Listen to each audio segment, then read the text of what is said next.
Welcome back to the morning show here on Arise News. It's time now for the week that was. Let's take a look at the top stories that made headlines around the globe this week. We'll kick off the show with President Bola Tinubu's presidential media chat with a number of journalists from various news platforms, including Arise News.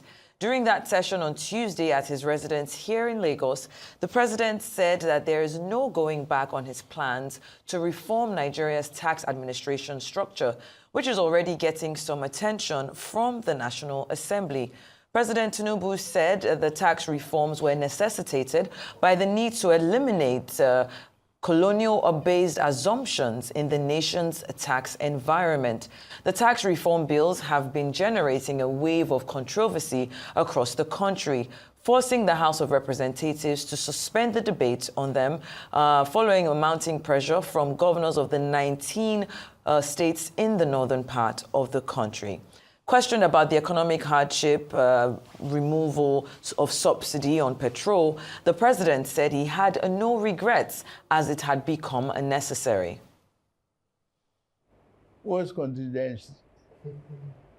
Where is it? We were spending our future. We are spending our generations' fortunes. We were not investing. But are we are just deceiving ourselves. That reform is necessary. I could see the smugglers fighting back. That one doesn't affect me. It affects smuggling. Why should you have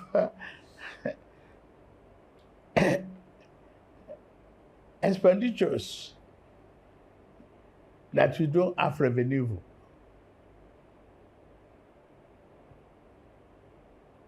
I don't want to question people with five limousine type of vehicles on the roads. Well, we should teach management with all our programs. We have to manage our resources within our means. There's no way out that you give out fuel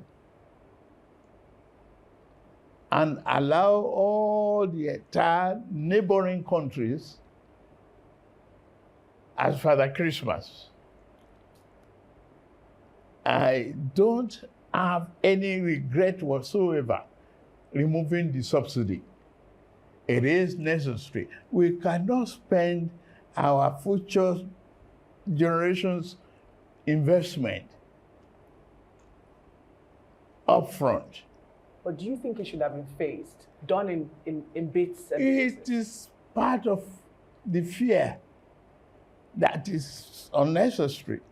Phased, no matter how you cut it or you slice it in segments, you still have to meet the bills. So, cut your coat strictly to your size. It's what we must manage. Management is the issue. And we have no choice but to pull the handbrake. Otherwise, we are headed for slippery slopes that could result in financial disaster not just for us, but our children and grandchildren. Well, there you have it. President Bola Ahmed Tinubu having his first sit-down presidential media chat with members of the Nigerian press. I would say it took him long enough, but I am glad that, you know, after all of the back and forth, and we're actually able to have members of the press, you know, including Dr. Ribana Bati, they're well represented, and being able to ask the president the pertinent questions that I believe has been on the minds of Nigerians, you know, all over the nation. And, you know, like I said, it's a welcome development, but I think two things that, you know, that stood out for me, or I say three things. First off, when the president touched on no regrets in removing subsidies, and he made a comment. He said, you know, it doesn't affect me. It affects the smugglers. But I would also like to add at this point that it actually affects the Nigerian people.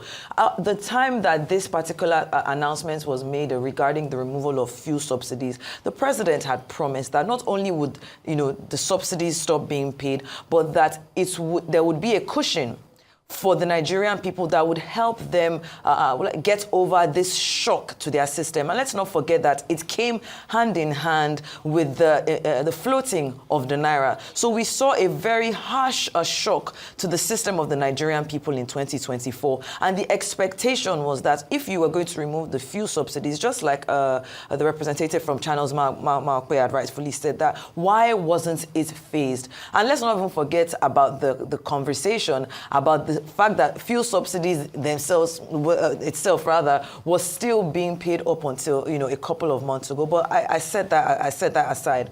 Now, when the president keeps making reference to, if you watch the full presidential chat, he kept making reference to Nigeria being like a pregnant woman who is laboring, and all of this that we're going through are those labor pains, those aches and pains that a pregnant woman feels. But eventually, when that child comes forth, and when that woman puts to birth, we're seeing a situation where we're happy and we're joyous. But it's very important for the president to note that if the pregnant woman is not giving the care, if she's not giving painkillers, anesthetics, giving a pillow, giving, you know, comfort and the right way for her to bring that child forward, it's possible that that child might die. Vito, bring in the stampedes that we saw during these Christmas celebrations. Yeah. We've been doing giveaways. Not today that we started sharing palliatives. It's not today that people started to give out bags of rice. But what is different about this year? I think it's very important that while we're having these conversations in, this media chat, it's a good thing. But there should be, I felt that there was a bit of a disconnect between what the president was trying to achieve and what the Nigerian people are going through. And very quickly to touch on the tax reforms. Of course, there are good things about the tax reforms. I was expecting the president to, touch a bit more, to defend it a bit more. The concessions on there for people who are earning less than $1 million, who are earning $1 million and less, concessions for, the more simplicity of the different tax reforms, and even for small and medium enterprises. What has really been the pushback on the tax reforms is the VAT, which we're seeing the northern governors kick against. President Tinubu's media chat did present a vision of a challenging but a necessary transition for Nigeria. But while his reforms do appear forward-thinking, I believe that their success will depend on effective implementation. We say this all the time. We have beautiful policies, fantastic policies that have been put out there, but the implementation of these policies has always been a problem. Transparency is very important as well, taking the people along. I don't think that this should be the last media chat. This is a good welcome development, but we should be seeing this at least once every month. The Nigerian people want to hear what their president. Yes, I want him. Yes, I don't think once every. Okay, maybe not once every month to make up for the 18 months that he has not been speaking to us. But you understand what I'm trying to say. We just need more. It puts confidence I get your point, in the Nigerian people. Yes, and then finally, I would say, like I said, consistent communication with the public to mitigate this, not just economic, but also social problems that we're seeing in society. But all in all, I think it was a fantastic chat. We're able to see the body language of the president. I remember Dr. Abati saying during the morning show in the week that they didn't give their questions to the president ahead of time. So the body language, of the president came off very bolsterous. Like, are you expecting that questions would have been given ahead? In other parts of the world, even in the UK and in the US, there's a certain brief that goes out regarding the certain questions that are expected. When you have to engage with the leader of a country, at a media chat in one-on-one like that, I do not think that any respectable media house will release any questions ahead, even if it was demanded. That's not the point of a media chat, but I mean, let's not digress too much because I didn't think that was, even if that was the case, I didn't think that should be celebrated. Why should a question be given ahead? I think what is important is the symbolism of it. Yeah. And that's where the kudos, comes to the president and to his team. I think that this is obviously a fallout of the fact that people who know the president well, or shall we say who know him better, are now in charge of his communication. Unlike in the past, when all we saw was, more of just showpiece, gangling around, and errors upon errors, unlike the past. So I think that things have changed fairly significantly. And one of the changes, of course, will be the fact that they were able to convince the president to come and have a media chat with select media people. Unlike in the past, even before he became president, you recall, Shaitan, during the electionary process, there was a gang-up just to ensure that Asiwaju Bola Ahmed Tinubu, didn't have a one-on-one except for, I believe, the BBC guy after the Chatham House presentation thing. I think that the disservice was done to the president at that period because they made him look like the Tinubu that he wasn't. The Bola Ahmed Tinubu that everybody knew as governor of Lagos State was always prepared, to engage, was always prepared. You may not always agree with him, the same way that many people may not agree with either his style or his final submissions at this media chat, but then you cannot cocoon him.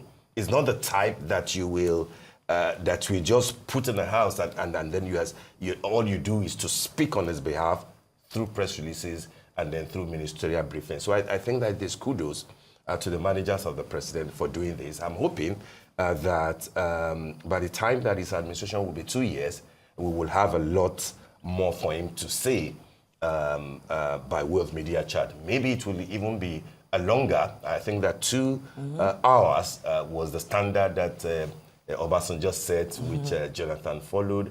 And I believe when even President Muhammadu Buhari, that you want to describe as being taciturn, also had 2 hours a number of times. I think that 1 hour was too short, and 7 people for 1 hour appeared a bit unwieldy, kind of, because of the, limited time. And that made it look to many people as if the interview itself was a bit underwhelming. Given the fact that there wasn't enough time to do follow-ups and to directly engage with the president. But I think that the president, held his own quite correctly. Like I said, many people may not necessarily agree with him, particularly on the reforms that he keeps talking about and the fact that he didn't make a mistake in removing subsidy. Personally, I wouldn't think that subsidy was our biggest conduit pipe in Nigeria before the PIA, not to talk of May 29th, 2023, when he removed it. If the president is aware of the 90 reports that documented how much we were losing to oil theft, it was far bigger within about a 15-year period, far bigger than what we were losing losing to subsidy. And my point has always been that no matter how bad the subsidy was, at least 30 to 40% of it were being felt directly by the people. Unlike oil theft, that is still going as we speak, into the pockets of people. The president also spoke about a few of his ministers that he would like to defend. He mentioned Professor Ali Pate, on his own, and I think that that's an important thing to do. and I'm not talking about the direct question that he posed at the journalists who engaged him about naming ministers that they thought were not performing. Dr. Abati, of course, did follow up with that of Wike, but I like what the president did with Ali Pate. You may not always, again, agree with all the ministers. I recall there was a time that somebody engaged with Dr. Ali Pate about the fact that will you measure your success by the fact that the leader of your team, your own principal, does not seem to believe in what you're doing as health minister, as to be constantly going abroad for his health checks.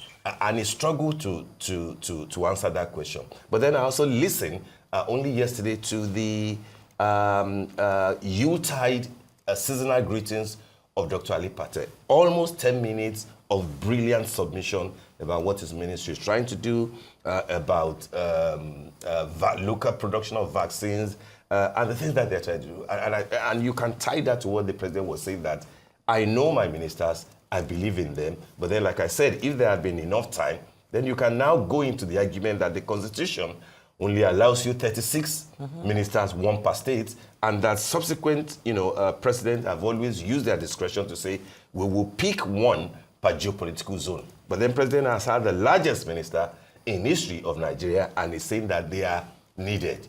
There wasn't any follow-up question as to the Orosoye report. So spoke about that his government announced since March of this year, and saying that in 12 months, they will, the report will be implemented. This is December. We're almost in January. It means that 1 year after, the president or his team has not summoned the courage. So all in all, for me, it was a good start. Like I said, I'm not sure that it's a media charge, a monthly media charge. No, to back dates for all the months that we've missed, but I definitely understand. He's a very busy person. Part of what he will need to be doing will be what you do with president normally. If he's traveling, let there be an arrangement for him to address people, either on his way in or on his way out. If there are important things that for him to do, let him address. Let him engage more. I know that Ashwaju can engage, definitely. Like I said, even if you don't agree with him, you can't say that he will be shy about certain issues. And this is what he has done. If there is no other media chat before May 29, 2025, I think at least there must be one on that day. At least 2 hours to discuss the half-term report of his administration. And I think that maybe the old reason of why he waited for 18 months is for him to say, this is what we've been able to do over time. And then by the time that he's too in office, I'm sure that he'll be able to do a lot more. Kudos to him for coming out and engaging. Kudos to his team for doing things differently at this point in time. More of it definitely is needed. All right, then we move on. This past Wednesday, Christians all over the world celebrated Christmas. Here in Lagos, Christian faithful attended church services to mark the occasion. In Ikeja, the state capital, worshippers turned up en masse at Archbishop Vining Memorial Church. The presiding bishop, Right Reverend James Adedeji, preached a message of hope, restoration, and salvation, while Reverend Chris Okotie of Households of God called on Nigerians to emulate the sacrificial virtues of Jesus Christ.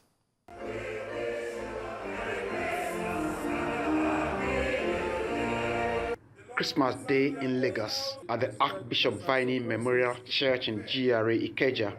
Worshippers turned up early to participate in the special service to mark the day commemorating the birth of Jesus Christ. Here, Right Reverend James Adedeji presided, preaching a special message of hope, restoration, and salvation. The message of Christmas is a message of hope, it's a message of restoration, it's a message of salvation, because it's only in Christ that we are saved. We will have been lost forever. It was God that incarnated, becoming man, to bring us closer to himself. In the joyous mood of Christmas, the socio-economic situation of the country wasn't lost on the preacher and members of the congregation, but still they remained optimistic, charging Christians never to give up. There is hunger in the land, there is poverty everywhere, and people are going through storms and unpleasantness. As a grassroots person, I know all is not well. But I believe that with God, all things are possible. The significance of Christmas is Jesus. I think the most, right now, it's really commercialized, and that's not really what it should be. We should remember Jesus and how he died for us on the cross of Calvary, and that's really the most important thing about Christmas. There's been ups and downs, obviously, but by the grace of God, we believe that things are going to get better, even though there's been a lot of issues here and there. And I pray that God will keep everybody and continue to provide and give us the strength and the grace to carry on. Elsewhere, members of the Household of God Church in the Oregon area of the city also showed up early to mark the day at the church auditorium.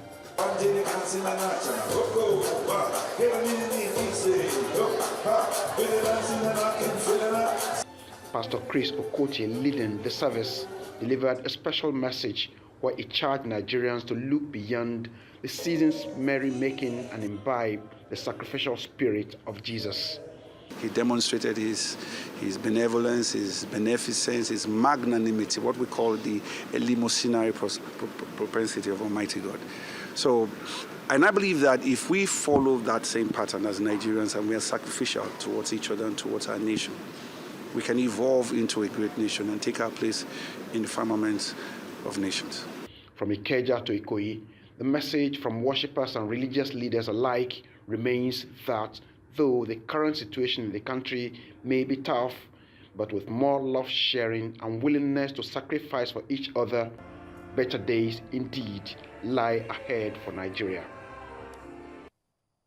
It's still the season to be jolly. I don't think I've officially wished you a Merry Christmas. Merry Christmas, Mr. Steve. I mean, yeah, thank you so much. It was on Wednesday. Thankfully, I didn't get to come into the office that day. Well, it means I'll be working on New Year's. But you know, Christmas, but regardless. You did watch the fantastic show. Oh, I did. The morning show was about 5 hours or something. Oh, it was fantastic. You know, from the dance rendition offered by our colleagues at the beginning to the Sugar Band, all the performances were fantastic. And you know, Christmas has always been a time of celebration around the world. Here in Nigeria, we love Christmas. I remember growing up as a child, I used to look forward to that week of Christmas so I can buy my Christmas dress and make my Christmas hair and just spend the time with family and using that time to look back on the year that was, take account, be grateful for the good things and take account of, of the bad things and see how to make it better. To everyone watching this right now, I do wish you a Merry Christmas. And, that people always say that 1 week between Christmas and New Year's, that 1 week where you don't really know which day of the week it is, it's kind of like transitions from one day to another. The New Year is already fast approaching by Wednesday. Next time I see you, I'll be telling you a Happy New Year. How did you spend your Christmas, Mr. Steve? Next time will be tomorrow. And I'm saying you tomorrow. Oh, wow. And don't rush into the New Year. Take it easy, one step at a time. I can't wait. But I get your point. I mean, it's a beautiful period. The Yuletide, season, holiday season.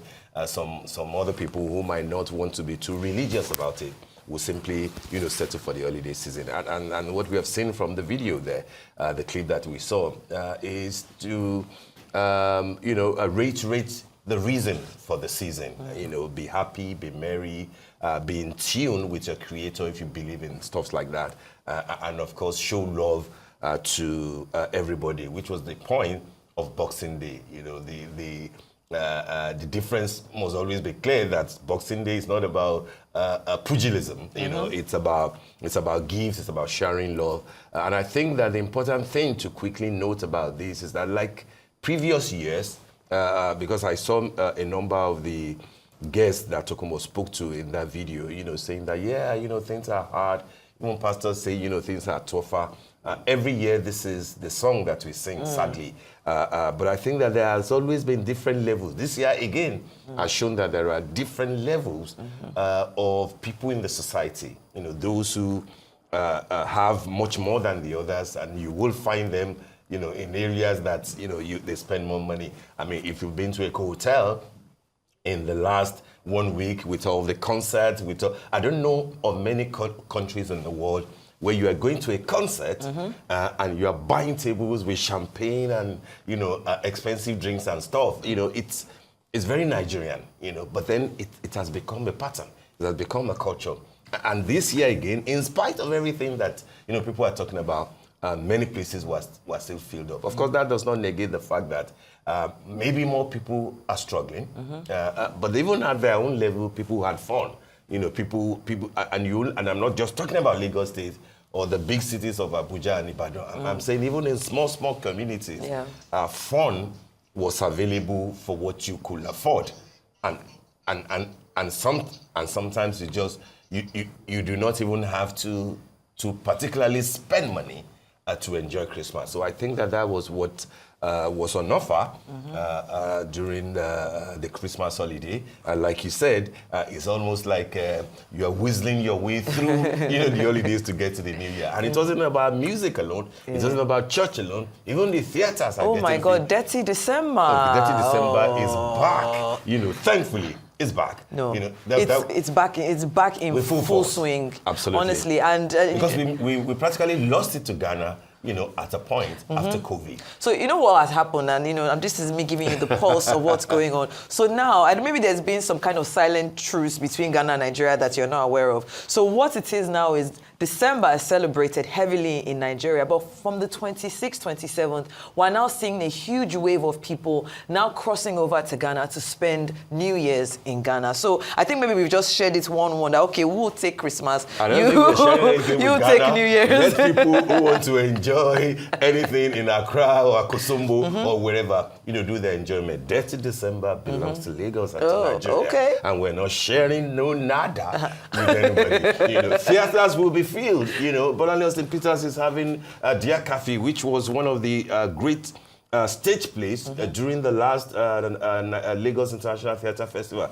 It will run till 5th of January. And guess what? It's sold out. Essentially by those that you are saying that you are sharing with people from the diaspora who are coming, into Nigeria to say Nigerians want to see what will happen in Lagos and other parts on the 31st.